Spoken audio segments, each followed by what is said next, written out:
সূর্যোদয় দেখেছেন?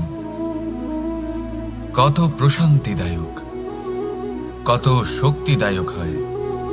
মনের মধ্যে যেন একটা নতুন প্রেরণা দান করে, একটা নতুন উৎসাহ। কিন্তু যদি আপনি উঠতে দেরি করেন, তাহলে আপনি এই সূর্যোদয় দেখতেই পাবেন না।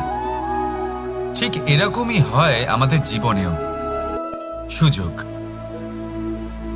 সূর্যোদয়ের মতো। যদি আপনি আপনার জীবনে দরকারের চেয়ে বেশি অপেক্ষা করেন এই সুযোগের সদ্ব্যবহার করতে, তাহলে এই সুযোগ আপনার অপেক্ষা কখনোই করবে না, তা চলে যাবে। সেই জন্য এদের সামলে রাখুন। সঠিক সময়ে আসলে এই সুযোগের সদ্ব্যবহার করুন, নিজের কর্মকে সম্পূর্ণরূপে সার্থক করুন। এটাকে এক মুহূর্তের মতো দেখুন। যদি এরকম করেন